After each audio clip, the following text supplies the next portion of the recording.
بسم اللہ الرحمن الرحیم والسلام علی من اتبع الہدی۔ ہدایت کی اتباع کرنے والوں کو راحت دو جہاں قرآن چینل کی طرف سے سلام عرض ہے۔ تمام تعریفیں اس پروردگار کے لیے ہیں جو بہت ہی بخشنے والا اور رحم کرنے والا ہے۔ لاکھوں درود و سلام ہوں محمد و آل محمد پر۔ سامعین کرام صاحبان ایمان، ہمارے آج کے سبق کا موضوع ہے سورہ آل عمران کی آیت نمبر 31 اور 32۔ تو آئیے پروردگار کے پاک نام سے اپنے سبق کا آغاز کرتے ہیں۔ بسم اللہ الرحمن الرحیم۔ قل ان کنتم تحبون اللہ فاتبعونی یحببکم اللہ ویغفر لکم ذنوبکم واللہ غفور الرحیم۔ آیت نمبر 32۔ قل اطیعوا اللہ والرسول فإن تولوا فإن اللہ لا يحب الکافرین۔ آیات کا ترجمہ۔ آیت نمبر 31۔ اے پیغمبر اکرم صلی اللہ علیہ وآلہ وسلم، آپ فرما دیجئے اگر تم اللہ سے محبت رکھتے ہو تو میری اتباع کرو، اللہ تم سے محبت کرے گا اور تمہاری خطاؤں سے درگزر فرمائے گا، اور اللہ نہایت بخشنے والا رحم کرنے والا ہے۔ آیت نمبر 32۔ اے پیغمبر صلی اللہ علیہ وآلہ وسلم، آپ فرما دیجئے کہ اللہ اور رسول کی اطاعت کرو، پس اگر وہ لوگ روگردانی کریں تو اللہ کافروں سے محبت نہیں کرتا۔ آیت کا شان نزول۔ کچھ ایسے افراد نے رسول اللہ صلی اللہ علیہ وآلہ وسلم کے سامنے اللہ سے محبت کا دعویٰ کیا تھا جو اللہ کے احکام کی تعمیل میں کوتاہی کرتے تھے، تو ان کے بارے میں یہ آیات مبارکہ نازل ہوئیں۔ آیات کی تفسیر۔ محبت امر قلبی ہے اور قلب حقیقت پرست ہوتا ہے، جس پر حقیقت کے سوا کوئی اور چیز کارگر نہیں ہو سکتی۔ چنانچہ دین بھی عقیدے سے عبارت ہے، اور عقیدہ امر قلبی ہے جس پر جبر و اکراہ کارگر نہیں ہو سکتا۔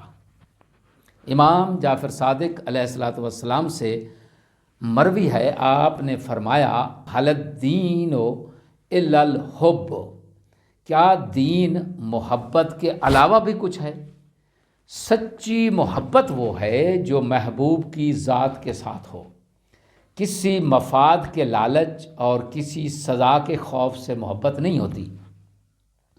طمع اور خوف سے گردن تو جھکتی ہے لیکن دل نہیں جھکتا۔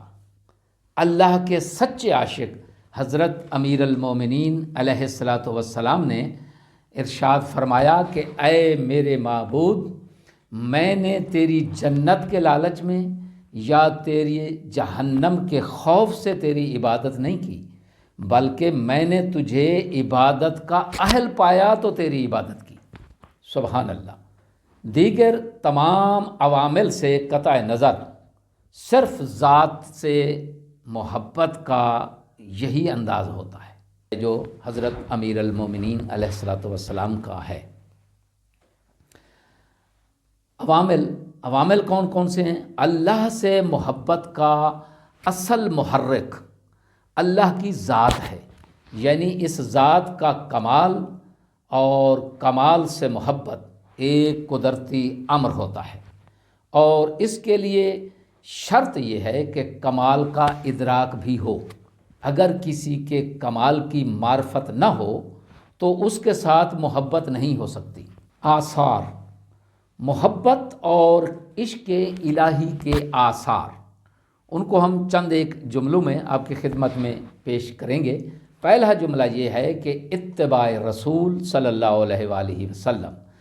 اگر محبت سچی ہو تو اس کا تقاضا یہ ہے کہ محب اپنے محبوب کا مطیع اور فرما بردار ہو، بلکہ محب تو محبوب کے حکم اور اشارے کا بے تابی سے منتظر رہتا ہے۔ جب وہ محبوب کا حکم سنتا ہے تو وجد اور کیف و سرور کی حالت میں آ جاتا ہے۔ یہاں محبوب حقیقی اللہ کی محبت تب ہی میسر آتی ہے جب اس کی اور اس کے رسول کی اطاعت کی جائے۔ اس نے اپنے رسول صلی اللہ علیہ وآلہ وسلم کے ذریعے جو دستور حیات عطا کیا ہے اس پر عمل کر کے محبت کا ثبوت فراہم کیا جا سکتا ہے۔ امام جعفر صادق علیہ السلام سے روایت ہے، آپ نے فرمایا ما احب اللہ من عصاہ، جو اللہ تعالیٰ کی نافرمانی کرتا ہے وہ اللہ کا محب نہیں ہو سکتا۔ آیت میں یہ جو جملہ فاتبعونی یحببکم اللہ ہے، یہ مقام مصطفیٰ صلی اللہ علیہ وآلہ وسلم کی طرف ایک لطیف اشارہ ہے کہ ذات محمدی صلی اللہ علیہ وآلہ وسلم جہاں رشد و ہدایت کا ذریعہ ہے وہاں محبت اور عشق الہی سے فیض یاب ہونے کا وسیلہ بھی ہے۔ آپ صلی اللہ علیہ وآلہ وسلم کی پیروی سے ہی محبوب خدا ہونے کا شرف حاصل ہوتا ہے۔ نمبر 2، محب کے لیے محبوب کی طرف سے محبت کا جواب نہایت اہم ہوتا ہے۔ محب کے لیے اس سے زیادہ خوش کن خبر اور کیا ہو سکتی ہے کہ محبوب بھی اس کے ساتھ محبت کرتا ہے۔ اس بنا پر اللہ تبارک و تعالیٰ اپنی محبت کے دعوے دار کو یہ نوید سنا رہا ہے کہ میرے رسول صلی اللہ علیہ وآلہ وسلم کی پیروی کرو گے تو میں بھی تم سے محبت کروں گا۔ ورنہ اس جملے کا لہجہ یوں بھی ہو سکتا تھا کہ اگر تم اللہ سے محبت رکھتے ہو تو اس کی اطاعت کرو، یہ بھی کہا جا سکتا تھا، لیکن یہاں 2 باتوں کی طرف اشارہ فرمایا۔ اول یہ کہ رسول اللہ صلی اللہ علیہ وآلہ وسلم کی پیروی کرو، اور دوسرا یہ کہ اللہ بھی تم سے محبت کرے گا اگر تم رسول صلی اللہ علیہ وآلہ وسلم کی پیروی کرو گے تو۔ اور تیسرا اثار اس میں یہ ہے وَيَغْفِرْ لَكُمْ ذُنُوبَكُمْ، اللہ کی طرف سے محبت کا نتیجہ اور لازمہ یہ ہوگا کہ وہ تمہاری خطاؤں سے بھی درگزر فرمائے گا۔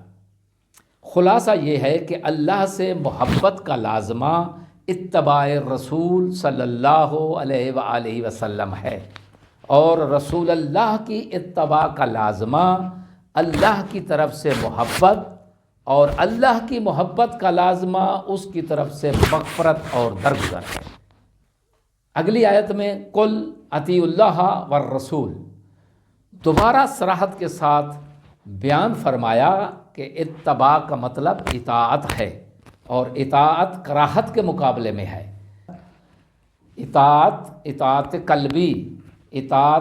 قلبی لگاؤ کے ساتھ مطلوبہ کام کو انجام دینے کے معنوں میں ہے، جبکہ اتباع پیچھے چلنے کو کہتے ہیں، یعنی اللہ نے جو احکام صادر فرمائے ہیں ان کو قلبی لگاؤ کے ساتھ انجام دے تو یہ اطاعت خدا اور رسول ہے۔ اس سلسلے میں امام جعفر صادق علیہ السلام سے یہ مروی ہے، آپ نے ارشاد فرمایا کہ جو یہ جاننا چاہتا ہے کہ اللہ اس سے محبت کرتا ہے تو اسے چاہیے کہ اللہ کی اطاعت کرے اور ہماری یعنی محمد و آل محمد کی اتباع کرے۔ آیت میں بیان ہونے والے اہم نکات، پہلا نقطہ یہ ہے کہ اطاعت کے بغیر محبت کا دعویٰ محض دھوکہ ہے، اور دوسرا نقطہ اس میں یہ ہے کہ ذات محمدی سے عشق مغفرت خداوندی سے فیض یابی کا ذریعہ ہے۔ آخر میں دعا ہے کہ خداوند عالم ہمیں اپنے نبی صلی اللہ علیہ وآلہ وسلم کی اتباع کرنے کی توفیق عظیمہ عنایت فرمائے، تاکہ خداوند عالم بھی ہم سے نبی کے صدقے میں محبت فرمائے اور ہمارے گناہوں سے درگزر فرمائے۔ وآخر الدعوانا ان الحمد للہ رب العالمین۔